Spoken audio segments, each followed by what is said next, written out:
If you're someone like me who cares about personal development, purpose, and positivity, then Coffee Charge Conversations is the podcast for you. If you haven't already, please hit the subscribe button. And let's make the world a better place, one conversation at a time. Viewer discretion is advised. Today's episode contains strong language throughout, not for shock value, but because it's raw, real, and authentic. In today's episode, Christopher de Klerk tells his story of hitting rock bottom and how he fought his way back. Today's episode is an emotional one, but a good one.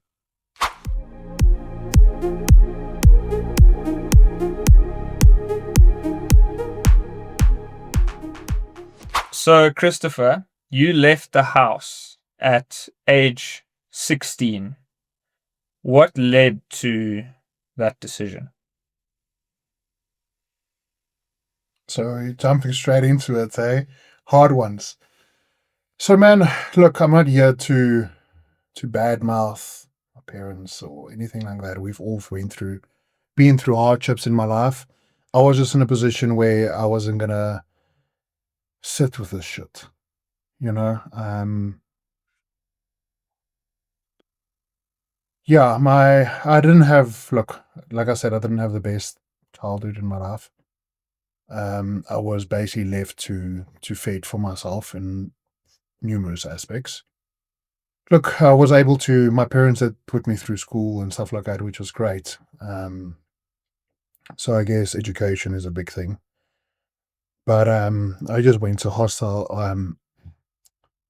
yeah, hostels, and kind of like when I matriculated, completely absent myself from my family. Just because I was the black sheep, man. As easy as that. My mom, my mom was a pure alcoholic, man. The memories I have of my childhood isn't about riding bike with my friends. It's about coming home with my mom passed out on the floor, and making myself food and dinner. My dad was, I guess, the good dad figure that you're supposed to be, of just trying to put bread on the table and looking after the family, which he did.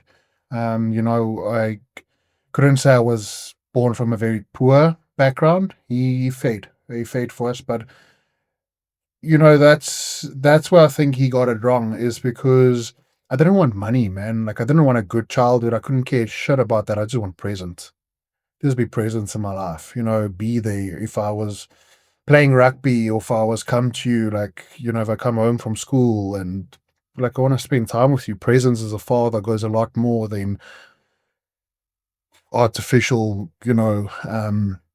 things of giving and this and that. And that's the thing. And my dad obviously met which is my wife, and they kind of like went on with their life. She's got 2 kids, and they got remarried. They didn't have kids themselves.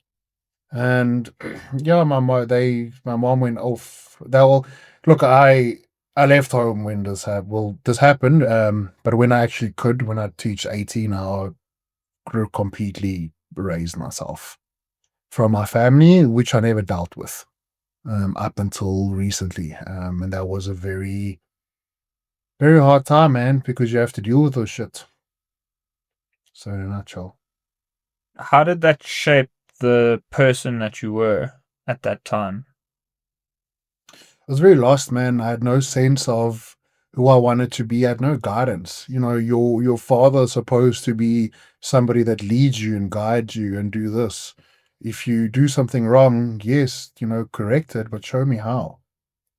I had no guidance, man. I had to fade for myself, live for myself. I had to figure out who I want to be, and that led to I guess bodybuilding in a way. I always loved discipline. Initially, your childhood dream and things like that is you wanted to to join the military, man. I was like that. I wanted to be a US sniper and a French Foreign Legion, but if you're not a US citizen, you can't.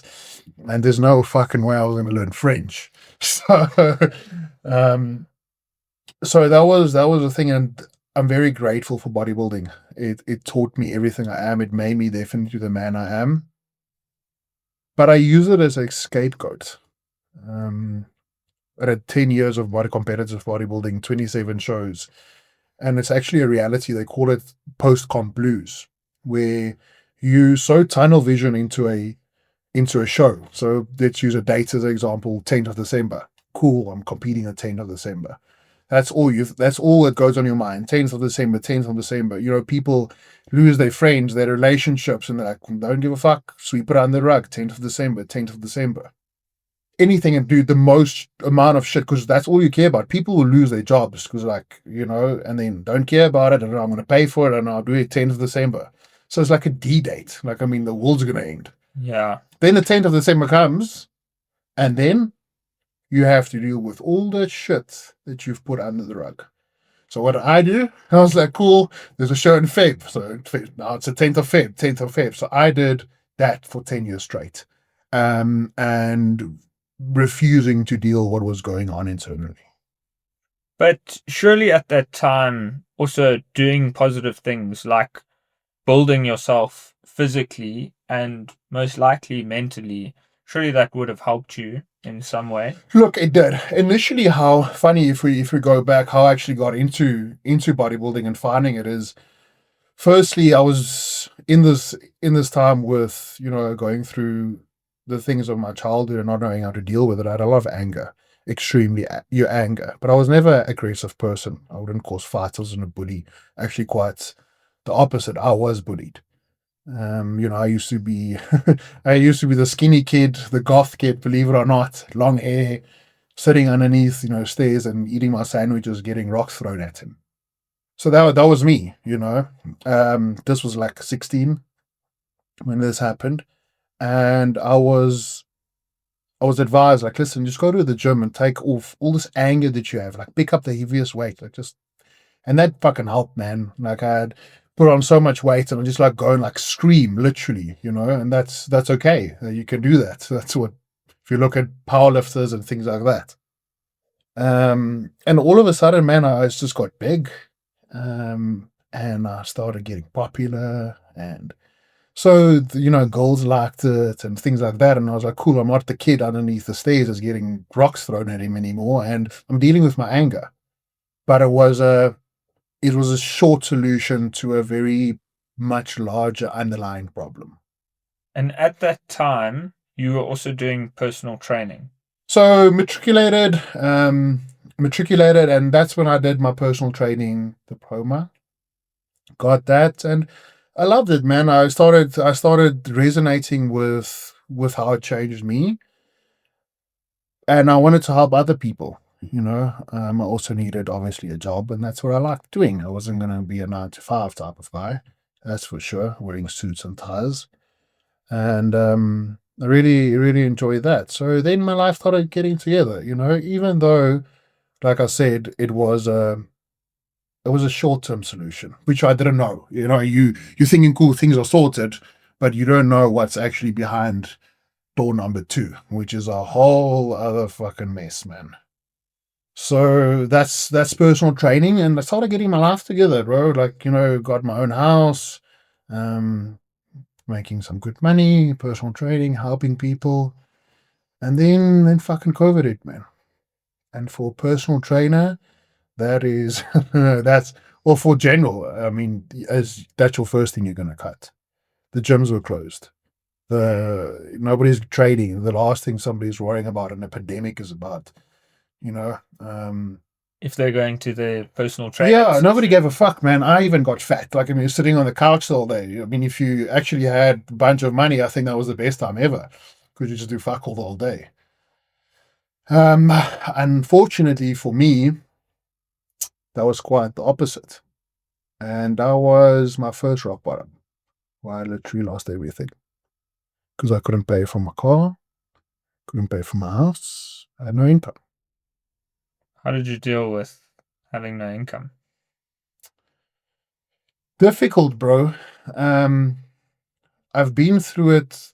Look, I know what it's like, but I think the the biggest problem that I was dealing with is not the income, because I had some savings and stuff, but the biggest problem I had to deal with was my head. I didn't have my scapegoats anymore. I couldn't go to the gym. I couldn't. Now even more. Now I even have more stress because I'm jobless. I'm busy. Well, I lost my house. At this stage, I'm staying out of my car, and I don't have. I'm like fuck. And now all those wounds that are kind of like surface level subsided was coming to life, and I had to deal with this. And that's when shit really hit the fan. What happened then? Um, we're speaking from the heart, man. I want to say before I say this, I take full accountability for everything I did in my life. I don't blame anybody. Yes, I was put into situations where I didn't know how to react, but I resorted to alcohol, man. Alcohol was my new scapegoat because it literally numbs. And in this time, so it's quite funny. It's a very not embarrassing, but I'll talk about it. Is I joined a team that basically. So I'm not going to say any names because I refuse to give them credit for things in my life because adversity talk actually gave me credit. But we did like fucking Magic Mike shit, man. Sure you watched the movie. Yeah. Not strip, like I wasn't naked. But we did that's what we did, man. Yes. And it was pretty fun for the first 2 months, and it was people were loving it in COVID. I started making money again and things like that. But once you get involved into geez, I'm cold from that ice bath. Get some coffee in here. Can I get you? Do you want a tissue? No, so funny enough, so I got severe astigmatism. Okay. So this eye just over lubricates. So it's not like I'm crying or anything. You'll know, trust me. So funny, and it's just one of those things. Also, I played rugby very in like primary school, and once I got concussion, and that kind of added on to it. So I'm all good. Thanks, man. Where were we? Oh, the once you get into that side of life, it's a party life, man. Let's be honest. Mm. You get into things that I should have never gotten into. And I was drinking already. And we were out the one night, and friends of mine were like, "Hey, bro, have you ever done coke?" I was like, "What do you mean cocaine?" And they're like, "Yeah, the fuck, let's try it." And I had the best dude. Any previous or recovering drug addict will tell you that that first line you take is the best fucking experience of your entire life. I was like, fuck, stuff is amazing, man. I had the best time of my night, of my life. It was amazing. And the whole thing is you could so much better than alcohol because you're sober. You're completely aware of your surroundings. Um and that was the start of my tumbling down the hill. It started from let's do every weekend or every second weekend. Because remember, this goes hand in hand with alcohol. So it's not like you fucking taking cocaine and drinking sparkling water. Mm. Um, so it started from every weekend to every second day, due to fucking every day. I mean, I used to wake up and do a line and put vodka in my coffee. The problem I had was, yes, I was a very highly functioning drug addict, but I mixed it with alcohol. Mm. Um, So what happened to you? What happened to your life? What did you notice around you at that time? I was very lost, man.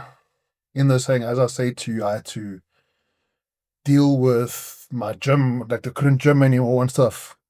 And I did this, like this whole episode didn't last long, man. It lasted like 6 months. Um, I realized I had no idea where I wanted to be, but all of a sudden, I'll never forget it. I looked myself in the mirror and I realized, well, this is not who the fuck I want. This is definitely where I don't want to be. So I had no idea where I want to be, but I know now I'm kind of a step forward because you look at the people surrounding you and they're like, fuck, like, this is, I don't want to be like these people. So why am I spending all my time around those people? And you know what? And that's a philosophy or statement that I live by is like, you become who you surround yourself with. If you're going to surround yourself with 5 drug addicts, you're going to be the 6th. If you're going to be surrounding yourself with 5 billionaires, I can guarantee you'll be the 6th because they speak differently. Yeah. If you're in a relationship and all of us is in a relationship and everybody cheats on their girlfriend, it's cool for me to cheat because it was most normal. Yeah. But if I have to say something like that and I get fucked up and like, Chris, what's wrong with you and stuff like that, you'll never think about that. So your friends and your surroundings, 100%, has the biggest impact on you more than people ever actually really know. So coming back to your question, that's why I kind of realized I was like, this is not who I want to be, man. Like I need to get fucking sober. Like it happens like this. Like before you can fucking open up your eyes or like rub your eyes, you're a drug addict. And people won't admit it. They'll always escape. No, like I can stop and then stop. Do it not for like if you're doing it every day, don't do it for 2 days.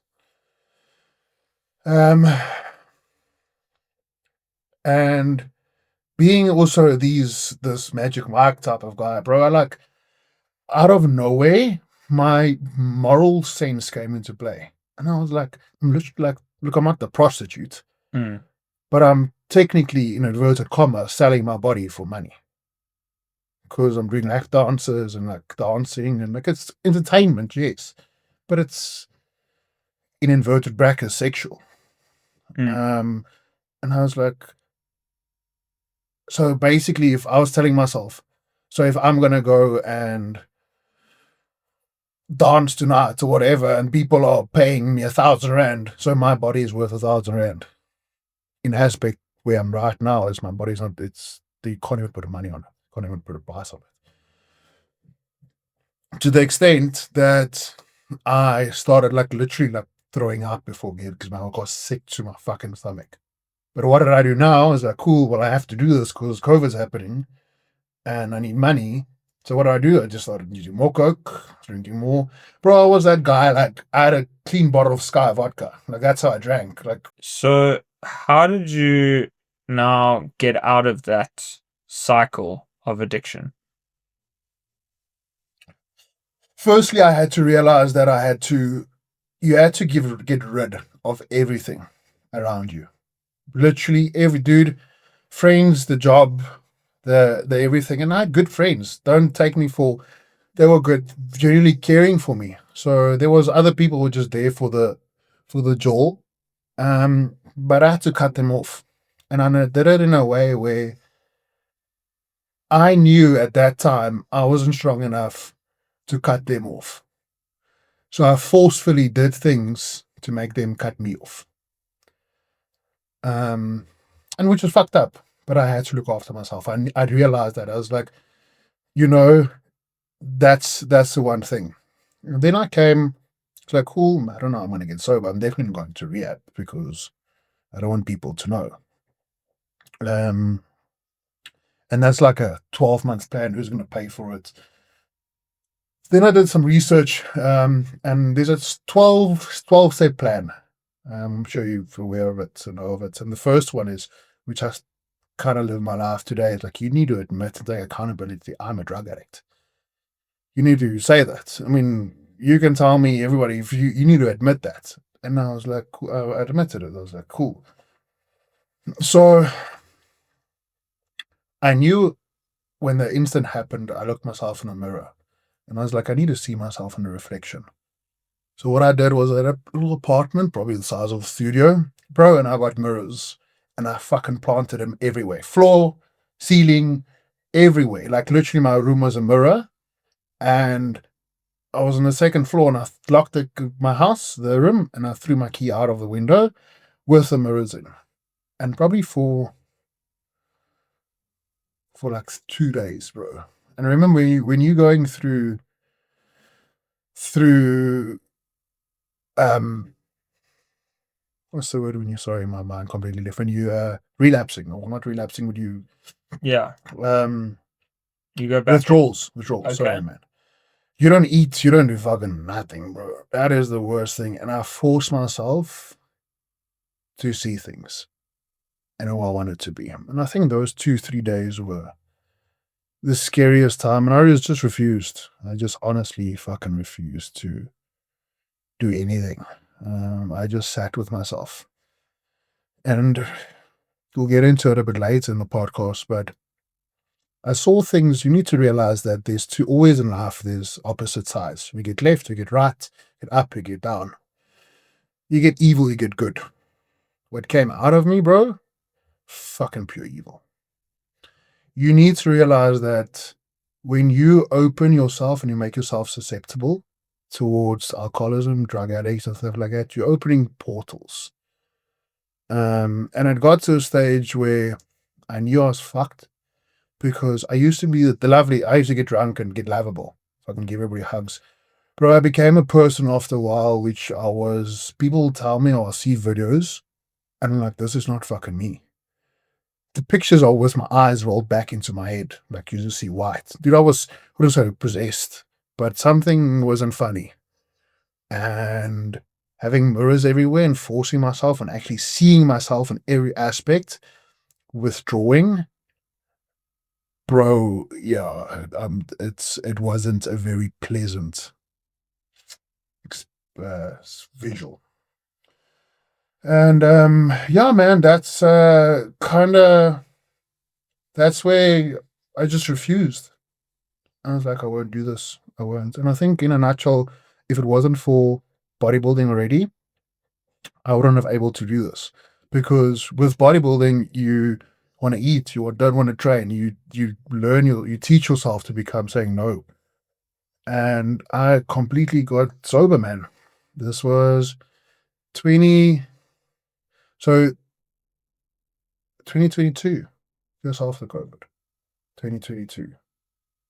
So directly after that December 2022, you then, after COVID now, you went back and you're still doing the bodybuilding competitions. Yeah, man. I still love that, and now I've left the Magic Mark scene and those friends and things like that, and I'm sober. And I started doing personal training at Virgin Active, and bro, things were going good. Things were going very good. Things like that, and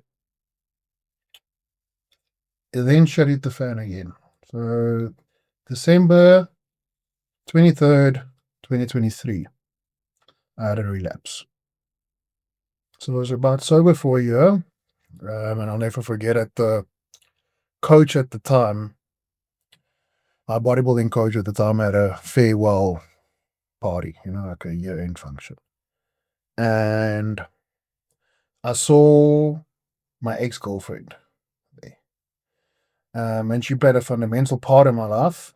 And we got drunk and things like that. So when I say got clean, I got clean from drugs. I was still drinking, which was a problem. And a lot of emotions were opened up. And long story short, I relapsed that night. And I got beyond myself. And I fucked up. I took full accountability of it. And that was the last time ever that I took any drugs or anything like that.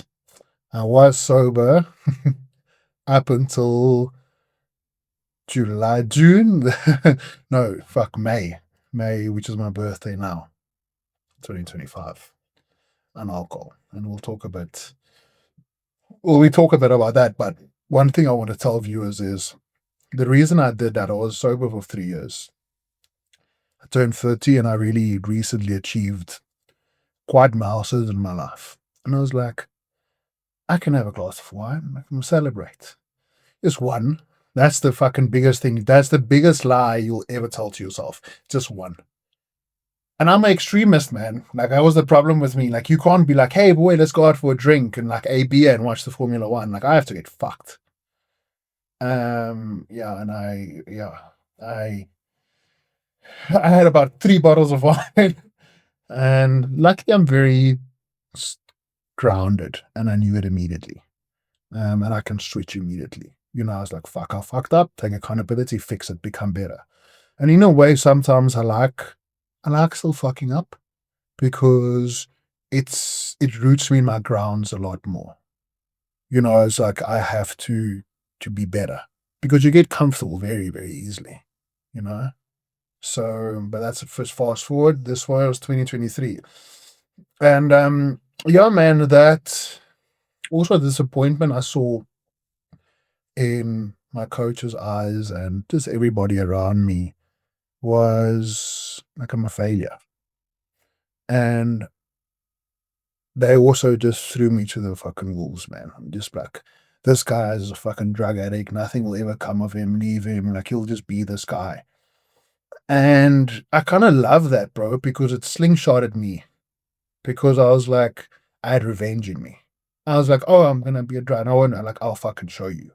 Like, I'll turn my life around. I will not accept what you are calling me out for. And yes, I agree with you, like right now, but I knew I had so much more to give in life and who I wanted to be than what I'm being portrayed as. And then while you were getting better, then you tore your chest. So now you're working on yourself and you tear your chest. So that was in May. Sorry, this was May 2023. The relapse was in 2022, December 2022. And we'll put the video of your Yeah, it's quite just do a view of the stretching as advised. And then I was getting my life together, bro. Like I was gymming and I was competing and I was doing well in bodybuilding. Like, I kind of had a buck you back. I was like, thought I want to be nobody, like, And then I tore my chest, man, and it was a fucking experience. Yeah, it wasn't a fun thing. And the thing is, it wasn't sore at all because it was off.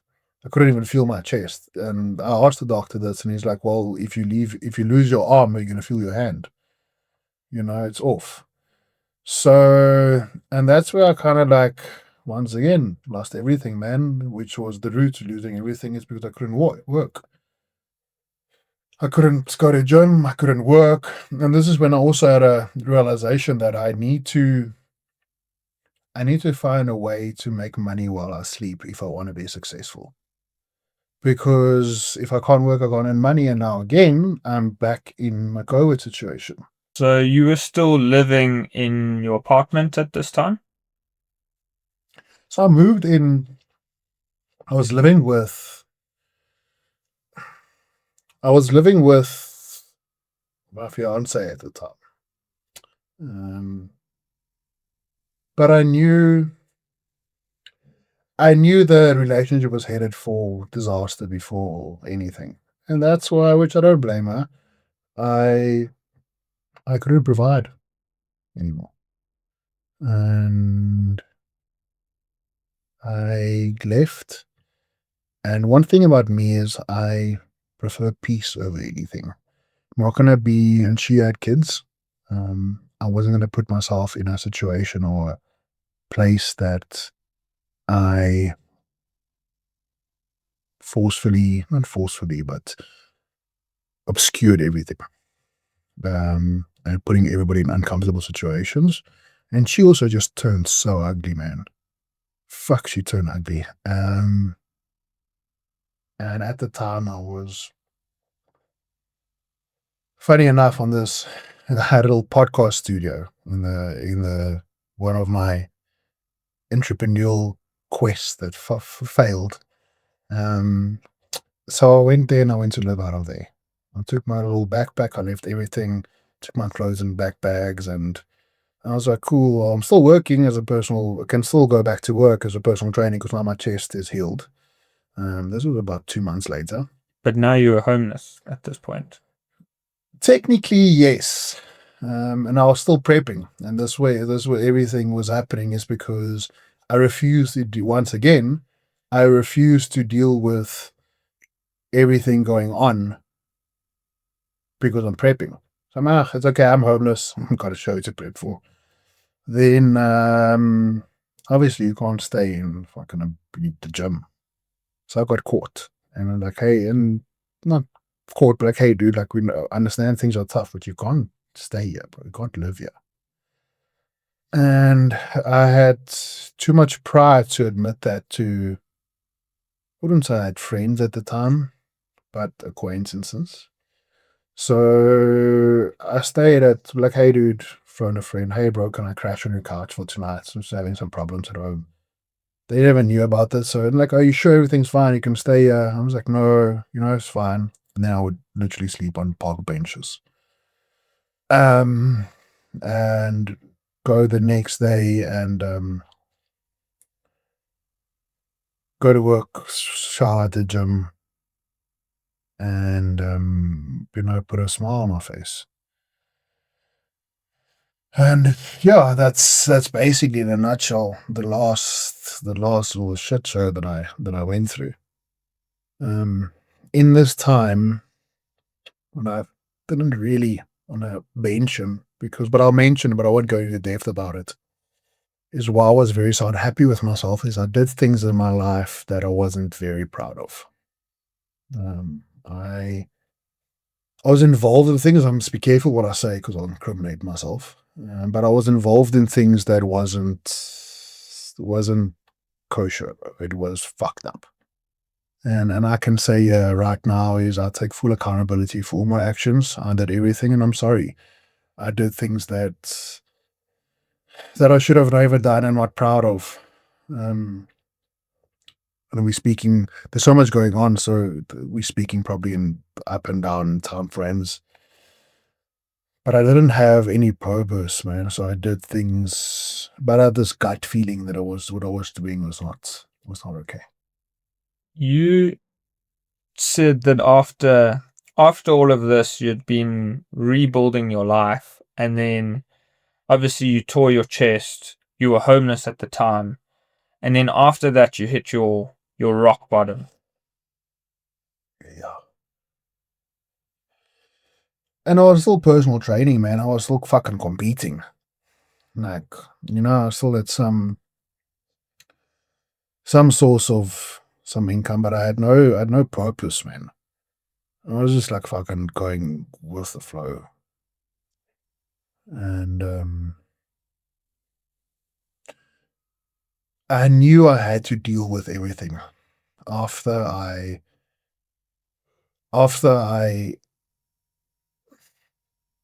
knew I had to deal with the shit because the show happened and I was like, look, I can't. The doctors told me if you're going to go back, if the doctors told me, hey man, you'll never compete in your life, they looked at me and they're like, your career's over. Now, having the only thing going for me with bodybuilding being telling like a career-ending injury, which is true, is the biggest flippin' blast you'll ever get. And I was like, oh, is it? Then once again, pardon me, which I thrive on, you tell me I'm going to not do something, I'll do it. And I fucking prepped with it because I was preparing for a show, Tore My Chest, 23rd of May, 2023. And I was preparing for a show, and I was like, well, fuck, I'm not dealing with this shit that I've put in the closet. I'd rather train literally. Physical pain is a lot more easier to deal with emotional pain. 100%. And that's why I've never done it, but I can completely understand why people self-harm because much easier. So I was like, cool, well, I'll train with a fucking fucked up chest. It's like bruised everywhere. I was like, I'll train with this. I can still train legs. I've got a left arm. But I'm not dealing with this shit that's behind this door. And still prepped. And bro, it's crazy. I think we can even put up the picture that I showed you, the transformation I made. Still got on stage. Competed 3 times after that in 2023. But I had a massive indent, bro. And bodybuilding is about aesthetics. It's about left versus right and everything. And it just didn't. I was judged, marked down completely for it. So I realized, look, I can still gym and I can still train. Thank God for that. But I can't bodybuild again. And I love the game, man. I love the industry. I want to be part of it. And that was the biggest thing. I was like, cool, now I'm out of it.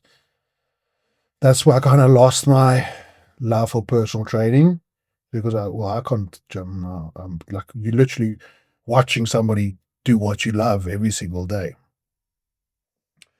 And I realized that we live in an industry that people love convenience. And I was like, how can I still be part of this industry? And I was mixing the one day and I was mixing my protein shake I was mixing my pre-workout into a bottle and my protein shake I didn't wash from like 2 days ago. That shaker stinks like hell. I was like spitting all over the place. And one thing about bodybuilding is you thrive on glucose receptors. So once you add more glucose or sugar in, get better pumps, get a vasodilation thing. So I had gummy bears in my gym bag. And the idea came to me and I was like, why can't I just put all of this into a gummy bear? And that's how my first brand started, which was Power Bears. And made a supplementation, which is basically all your daily supplements that you need in the form of a gummy bear. And that shit blew up, man. People love convenience. I mean, you imagine, because you're a general gym goer, you're not gonna be mixing all these things, and your average population that just wants to look good isn't gonna. For bodybuilder, you can tell them eat shit, will eat shit. If you're gonna be like, this will make you better, you'll eat shit, bro. But your general person won't. And especially your housewife and things, that shit blew up, man. Blew up. But and I was able then to move into a little guest house, short term stay while I was finding my feet and not really commit to long term. So I got myself out of off the street with that. Um, so yeah, that's what happened. And then just before you built up all your businesses, I mean, I find it remarkable that you've got 5 or 6 businesses now. Today, yeah. And coming from a place where, you almost lost it all. Fuck, I didn't lose it all 3 times.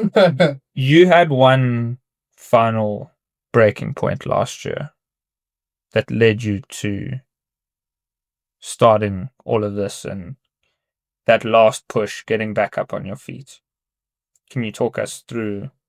I had to deal with, and this is the thing is, I had to deal with everything that was going on, and I was very lost. I still, till today, or till very recently, I was very lost, man. I had no purpose, and I knew I had to deal with this. And before Power Bears happened, um, I was in a very dark place, bro. I was like, this is not my life. And for the second time, I didn't do it, but I was emotionally, and I was there to take my own life.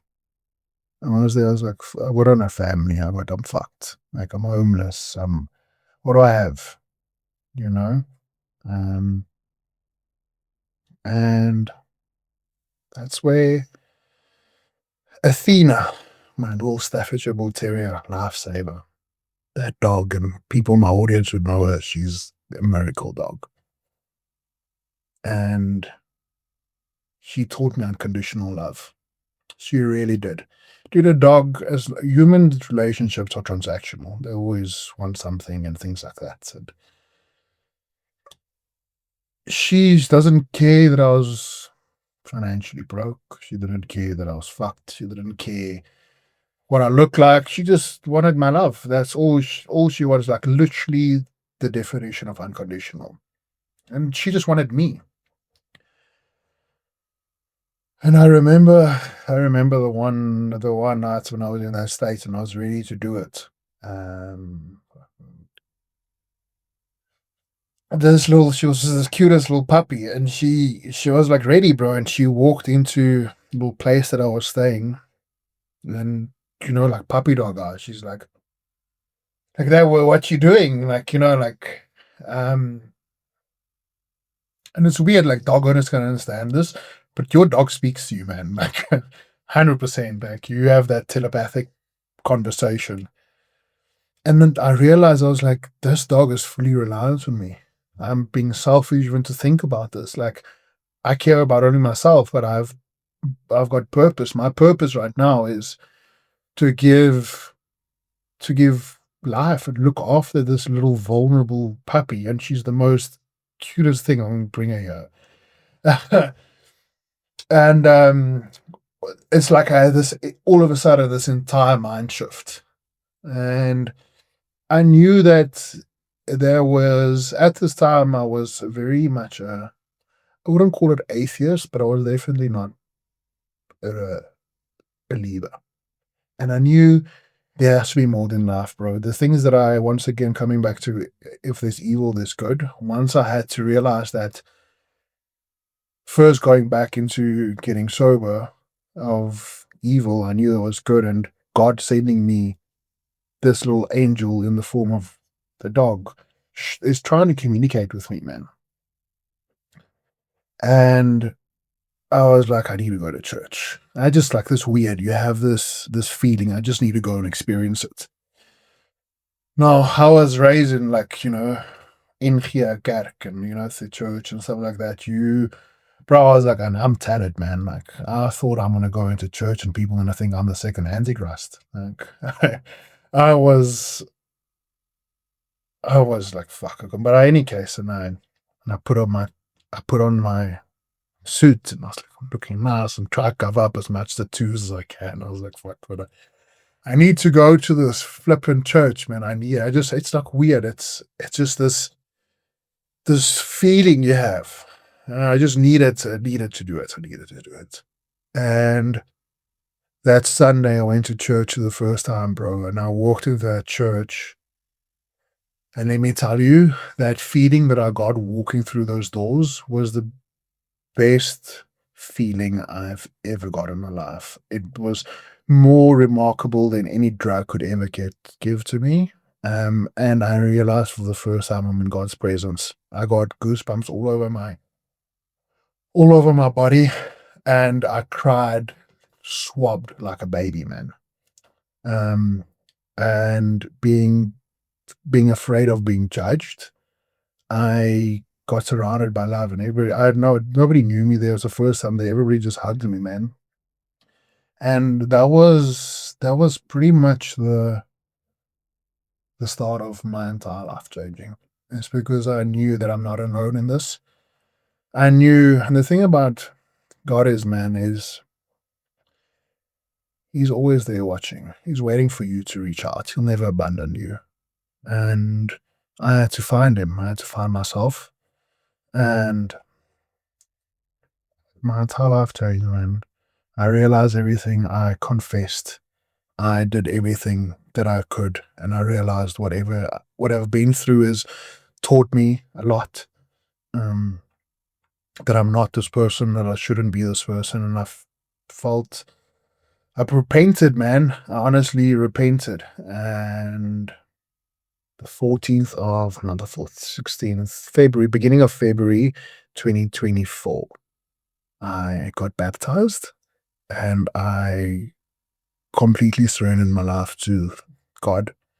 And with baptism is you bury yourself basically while you get submerged under the water, and you resurface as a new man. Look, by that saying, doesn't all of a sudden now, forgive me and change me for all the bad things I did in my life, but I knew I'm a new version of me. And since that day, I've honestly just lived in His light and His path and trusted Him with everything. And He has surprisingly provided in all ways that I've ever could imagine myself. As men, it's difficult to be vulnerable.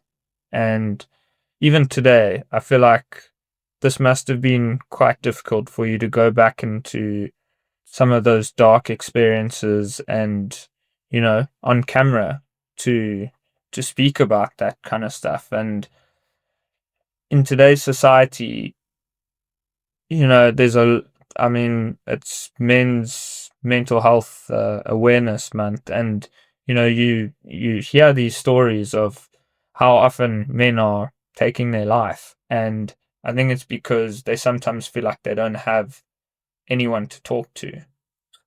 You need to realize that people do care, and everybody's going through it. Pain is the biggest teacher, anything. Pain creates character, man. If you don't go through adversity, you'll have no character as a man. You have no sustainability. But if you want to use comics example, Batman is Batman because he lost his parents. He became Batman because of the adversity he went to go through. So if you grew up in a perfect household and things like that, and you have everything, you have no character in a lot of, personally, what I feel, in a lot of aspects. And the problem is, those are easy life.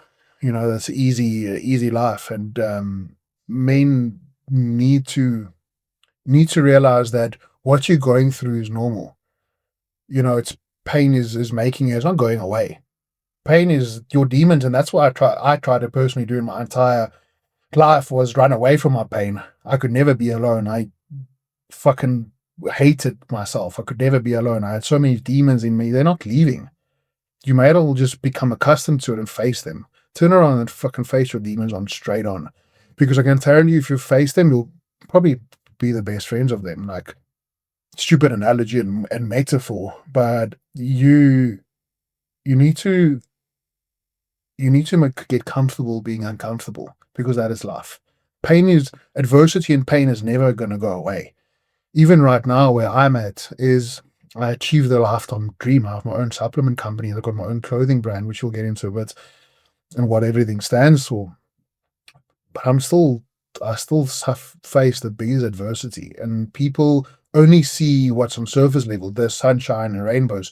Bro, there's so much shit and storms that go through that, because what comes after a thunderstorm? A rainbow.